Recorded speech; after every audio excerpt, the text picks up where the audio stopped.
Andrew. I'm one of the children's teachers at church here, and so children, you're going to be in with me this morning and along with the adults as well. This is a family service. What we mean by that is combined family service, so all of us in. Got a few little things here, got some memory verse on the board and some things to do together. So did anyone look in the mirror this morning? First time for 2023. You did? How was that for you? Pretty exciting? Did you look in the mirror and go, oh, I wish I could change that, or I wish, I've changed a little bit over the last year, not necessarily in a good way. Kids, you get better looking every day. It's so exciting, but that's cool. We're going to look today at some things on the outside and some things on the inside. Yes, nice. Some things on the outside, some things on the inside. We spend a lot of time worrying about things on the outside. When you're a child, you don't necessarily so much. That's your mum's job, brush your teeth, brush your hair, all those kind of things, put some clothes on, whatever. But when you get older, you take care of all that stuff yourself. You go, I've got to brush my whatever's left.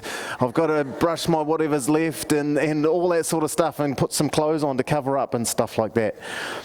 Stuff on the inside and stuff on the outside, okay? Today we're going to learn about looking after the stuff on the inside, or God loves the stuff on the inside. So we're going to go back in time to a long, long time ago to a kingdom called Israel. And when they got their first ever king. See, the people wanted a king. Do we have a king in New Zealand? Yes, we do. What's his name? Charles, that's right. So King Charles lives over in another country. This king in Israel was going to live in Israel, and he was going to sit on the throne and make all the decisions. Like you see in the movies where the king sits on the throne. He was going to tell the people what to do and all those sort of things. So the people wanted a king. They already had a king. His name was God. But they said, no, we want a human king. We want someone to see. We like looking at things. So that's found in 1 Samuel chapter 8. I'm just going to read little bits and pieces as we go through. So it's found in the book of 1 Samuel chapter 8. Samuel is named after the main character of Samuel, apart from God.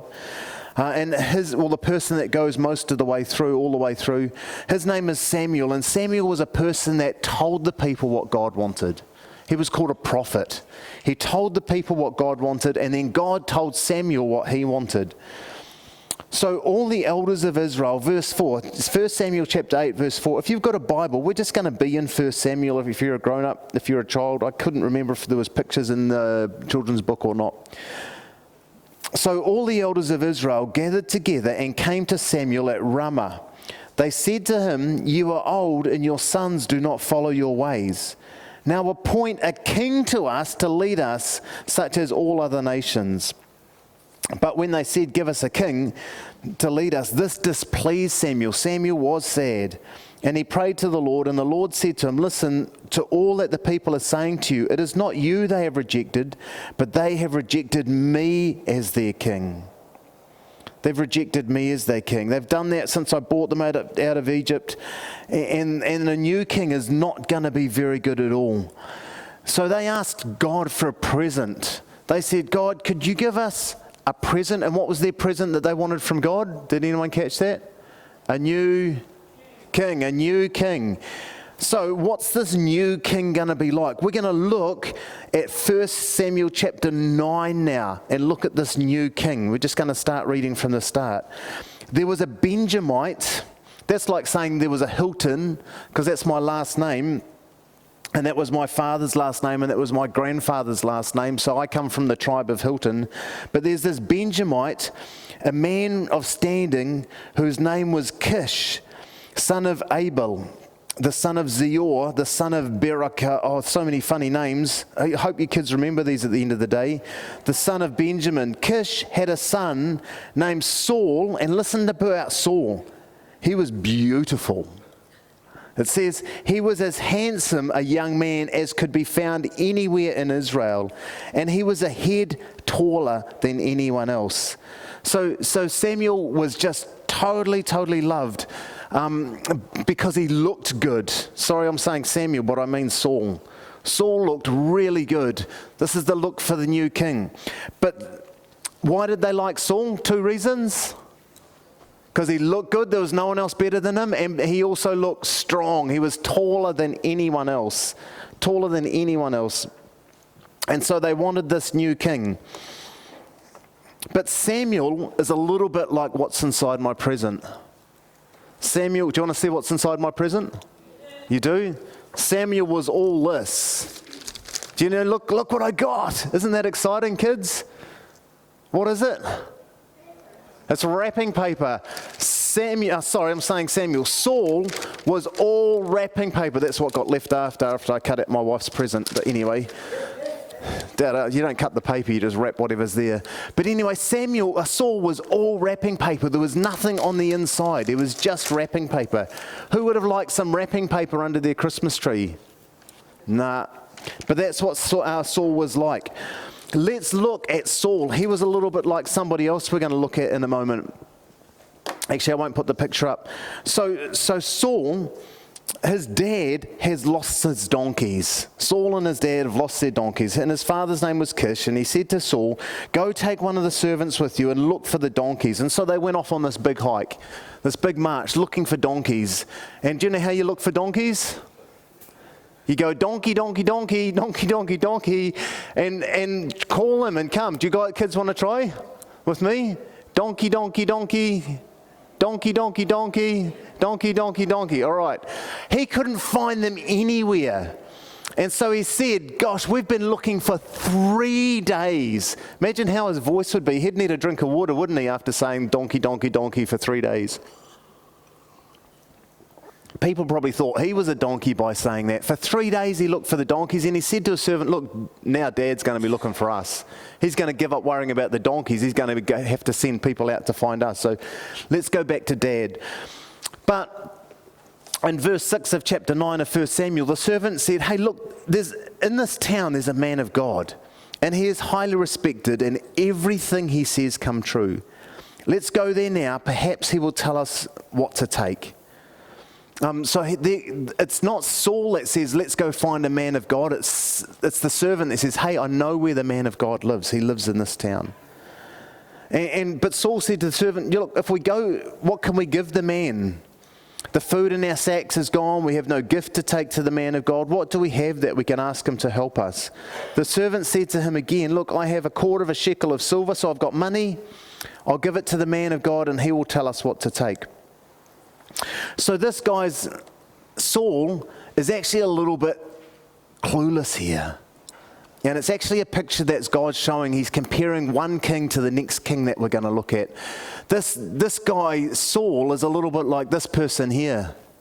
Do you know that person? Oh, it's not very big, is it? Can you see who that is? That's a girl called Little Bo Peep. Does anyone recall the nursery? Has anyone heard the nursery rhyme about Little Bo Peep? You have? Do you remember the words? Little Bo Peep has lost her sheep. Where to find them? Leave them alone, and they will come home, wagging their tails behind them. That was good. Some of you adults have got it better than the kids. So here's this girl. It's a nursery rhyme about this cute little girl who happens to have lost her sheep. She can't find them anywhere, and she's just advised, leave them alone, and they'll come home, wagging their tails behind them. Well, sheep don't generally do that. This is like Saul. Big King Saul has lost them all. He's lost all the goats. He doesn't know where to find them. He's clueless. He's got no idea. He doesn't know where the man of God is, and he can't pay the man of God. Later on, the men of God don't take money at all, but they seem to think that they need to pay him. So later on, the man of God comes to Samuel, and Samuel says, do you know what, Saul? You are going to be king. You're going to be the next king. So the first king of Israel is going to be this handsome guy, this tall guy, but this guy that's not actually good at looking after goats or animals, and he's actually all wrapping paper. He's empty on the inside. He's just all wrapping paper. You can see that over in chapter 10. So he tells Saul that he's going to be the king. Saul goes home, doesn't tell his father that that's what's going to happen. And then Samuel says, look, I'm going to go to your town and I'm going to appoint the next king. Well, Saul doesn't tell anyone. And so they start bringing out the families and they say, right, we're going to start choosing one family who it's going to be, and then we're going to choose the individual family who it's going to be, and then we're going to choose the person who's going to be. And it falls to King Saul. Verse 21 of chapter 10. Then they brought forward the tribe of Benjamin, clan by clan, and Mattai's clan was taken. Finally, Saul, son of Kish, was taken. But when they looked for him where he was not to be found, they couldn't find Saul. He's the tallest, prettiest man in the land. Why can't they find him? Verse 22. So they inquired further of the Lord, has the man come here yet?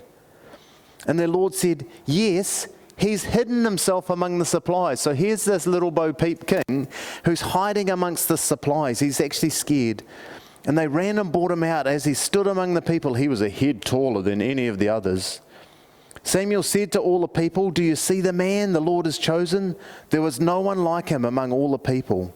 The people shouted, long live the king. There was no one hiding like him, but there was no one prettier than him. So that's who they wanted. They wanted the king. He was chosen on visual appearance. So that's King Saul, all wrapping paper, not a lot inside. He's like little Bo Peep who's lost his sheep. Eventually, King Saul mucked up so badly that the Lord said, look, I need to get a new king. He's not going to come into power straight away, but I want you to go and actually do something to mark him as going to be king, which is what? It was actually pouring oil on his head. Funny thing to do, isn't it? Funny thing to do. When we choose a new worship leader, we don't pour oil on their head, or a new Sunday school teacher, or a new sound person down the back. But for this new king, they poured oil on his head. He actually got it done 3 times. I wonder which king that is. We've actually prayed about him already, but he's over just a couple of pages. You can read about, and you can read about King Saul. And then you go over to chapter 16. And the Lord said to Samuel, this person, what was Samuel's job? He talked to God, and God told him what he wanted. So let's just read down a little bit.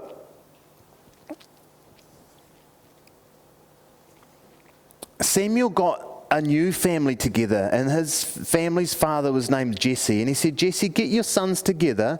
We're going to get together. We're going to worship God, and we're going to find a new king from your family. In chapter 16, verse 6, when they arrived, Samuel saw Eliab, the oldest son of Jesse, and thought, surely the Lord's anointed stands here before the Lord. See, Samuel's having a look at Eliab, and he's going, wow, this guy looks tall, he looks handsome, he looks good. He must be the king. Samuel's looking on the outside, but God doesn't always look on the outside. Have a look at verse 7. The Lord said to Samuel, do not consider his appearance or his height, for I have rejected him. The Lord does not look at things people look at. Here's the rest of the sentence. People look at the outward appearance, but the Lord looks at the heart. God says, I'm totally different than how we choose kings normally. I look at what's inside while people look at what's outside. I've actually got another thing in here. Do you want to see what it is? All right, here we go. It's a really tasty treat.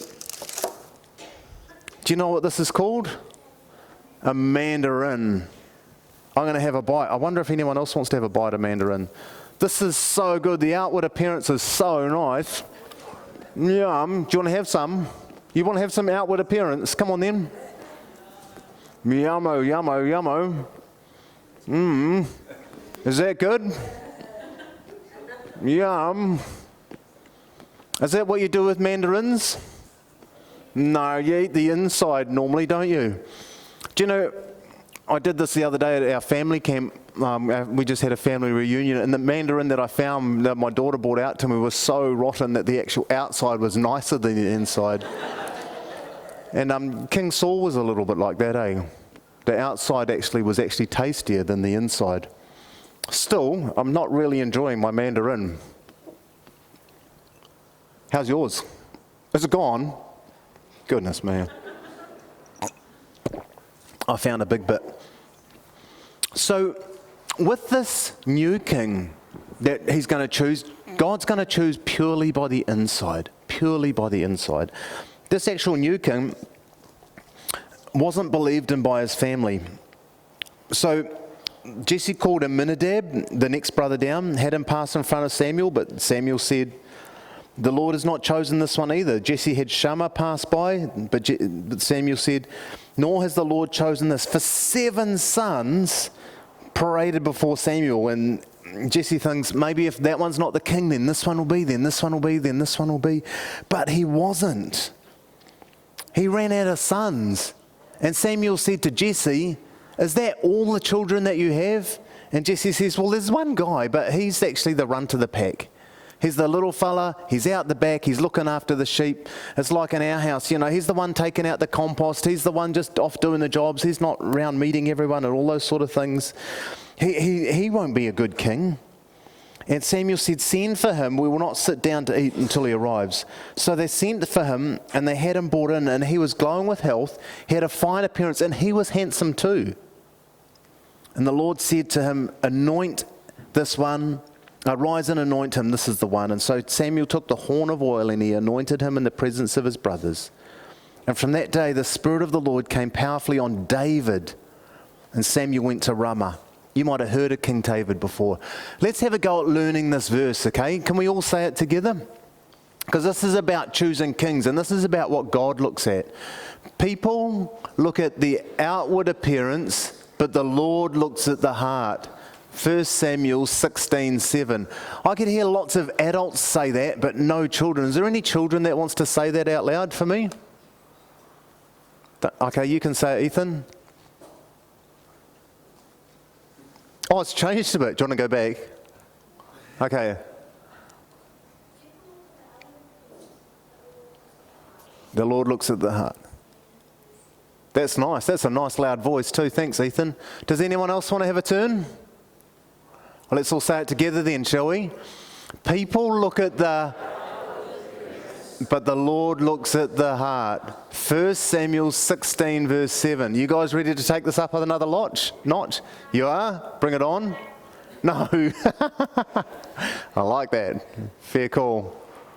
Do you want to go back and have another quick look before we move on to the next one? I'll give you a piece of my Mandarin skin.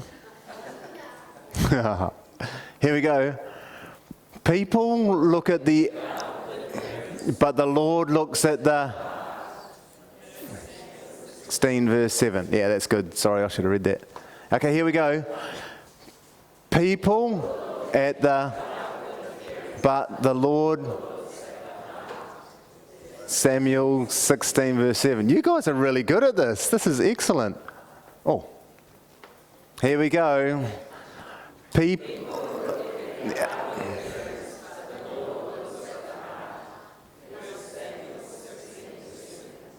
We spend so much time worrying about how we look physically, but how we look emotionally to other people, don't we? How do they think about me? What do they feel about me? What are they thinking about me now? God says it doesn't matter what people think of you, it's what I see of you in your heart. God made your heart, He made it beautiful. He made it intricate, He made it amazing. Okay, let's go one more time. Okay, ready to go? Do you want to have a go, Ethan?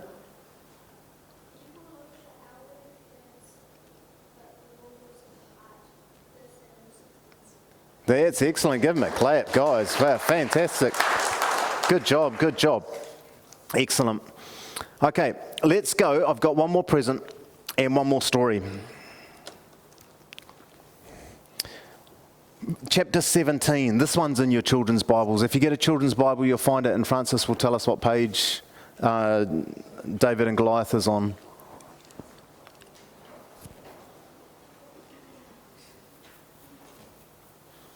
They're sharing glasses over there.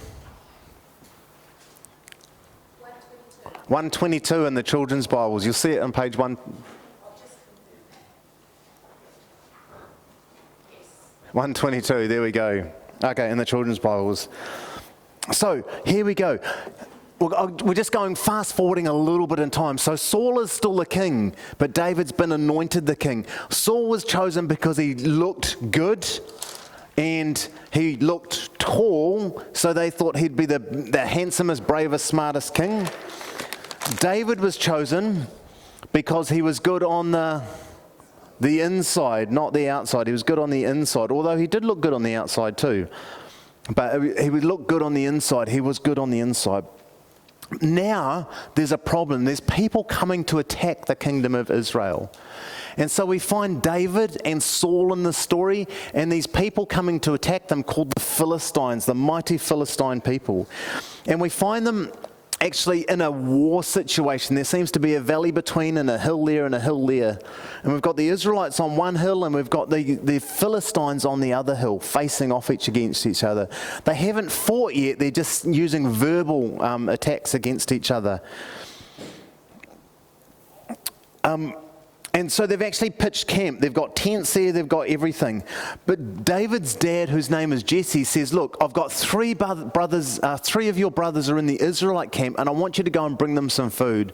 The army aren't supplied with food by the nation of Israel. And so Jesse says to David, go take them some food, please, please. And so he goes and takes them some food. But as he hears this giant voice.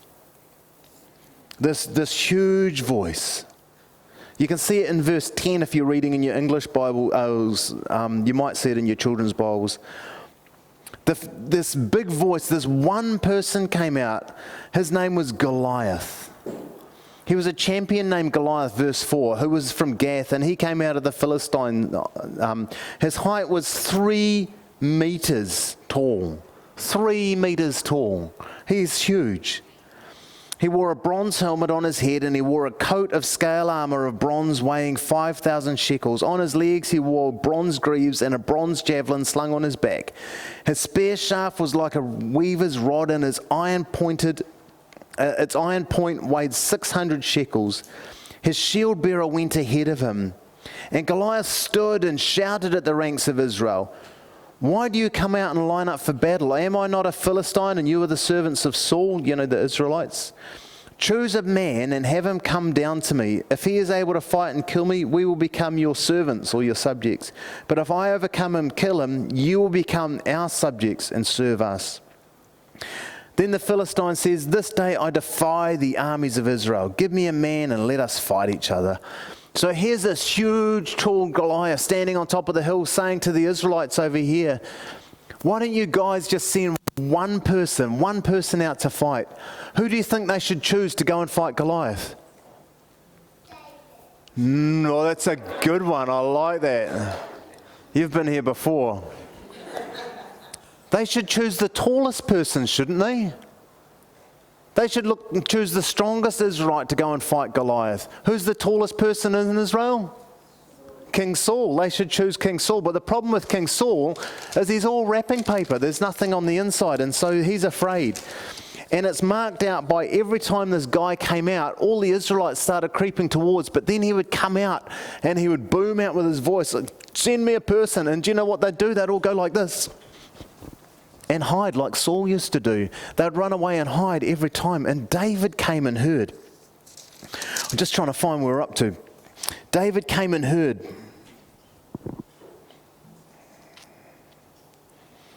So David in verse 26 asked the men standing near him, what will be done for the man who kills this Philistine and removes the disgrace from Israel? So David's saying, not who's going to fight him, but what's going to happen to the person that actually gets rid of him? And they said what was going to happen to him. But when Eliab, David's oldest brother, remember the one that Samuel wanted to anoint as king, heard him speaking with the men, he burned with anger at him and he asked, why have you come down here? And with whom did you leave these sheep in the wilderness? I know how conceited you are and how wicked your heart is. You came down only to watch the battle. You see that God's looked at David's heart and found it clean and pure and good and golden and strong and powerful. But his dad, he didn't choose him. His brothers thought that he was just a spy. He'd just come to gloat over them. But God looked at someone else. And so David went to King Saul and says, do you know what? I'll go and fight him. And Saul said, you can't fight. You're just teeny tiny. You're just a boy. But David, verse 34, said to Saul, let me tell you something. Your servant, myself, I'm a shepherd. I'm not like little Bo Peep with sheep And I'm not like King Saul with, what did he look after? Goats, or donkeys. Donkey. How could I forget that? But David looked after sheep. He was a shepherd. And this is what he said. When a lion or a bear came and carried off the sheep from the flock, I went after it and I struck it and I rescued the sheep from its mouth. And then when it turned on me, I seized it by its hair and struck it and killed it. Your servant has killed both the lion and the bear. This uncircumcised Philistine will be one of them because he has defiled the armies of the living God. David tells us the secret of what's on the inside now, verse 37. The Lord who rescued me from the paw of the lion and the paw of the bear will rescue me from the hand of this Philistine. So David's saying, look, I know I can go and fight him because I looked after sheep, and then this lion came in and attacked the sheep, and it grabbed the sheep and it started running off, and I chased after it, and then the lion attacked me, and so I grabbed it by its hair. By my own power? No, but by the power of God. Have a think about how that works in your own life, not with fighting physical lions, but things that are really, really, really, really difficult, really huge and powerful and scary and overwhelming. David was good on the inside, and God knew he was good on the inside because he trusted God. Okay, let's take him out to Goliath just for a moment. So David goes to meet Goliath. What do you think Goliath looked at when he saw David? The inside or the outside? The outside. And so when Goliath approached David, he said, What are you? You're like a boy with a stick. How can you come and fight me? But David was all inside. He was all inside. I'm not going to read the end of the story. That's for you to read with your parents at home this afternoon. I've got one more thing in here. Let's have a look, shall we?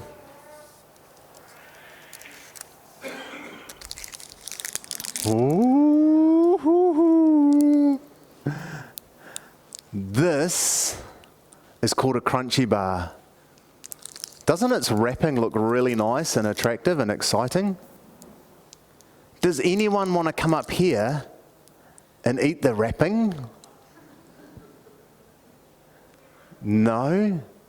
You want to eat the inside, don't you? You want to eat the inside.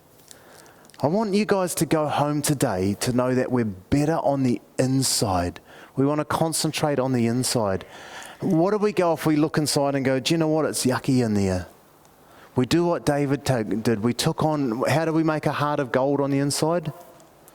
We trust in God. We go through experiences with God. David just didn't jump out of bed one morning and go off and fight a giant. He looked after those sheep for years. He went out and he fought off a bear, and then he fought off a lion at 2 separate times. And then he went and fought Goliath. Because he trusted God and he learned through those experiences, God gave him a heart of gold. I don't know where you're at this year or this moment in life, but God will give you a heart of gold if you trust in him. God loves your insides. He made your insides. If you're struggling with self-doubt, with self-feelings, I'd encourage you to read Psalm 139, how God made us intimately, intricately. We're incredible, incredible beings.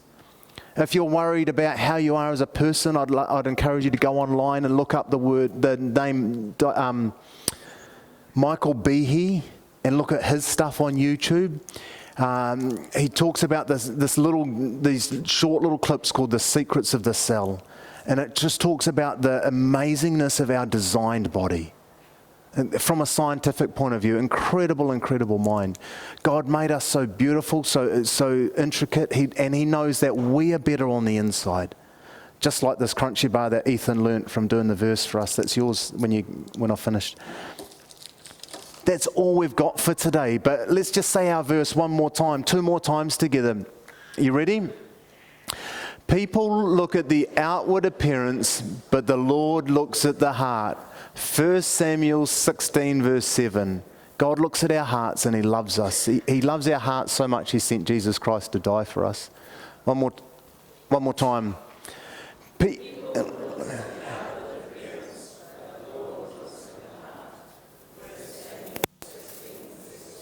You guys are amazing. Let's pray and then we can go home. And Ethan can have his crunchy bar.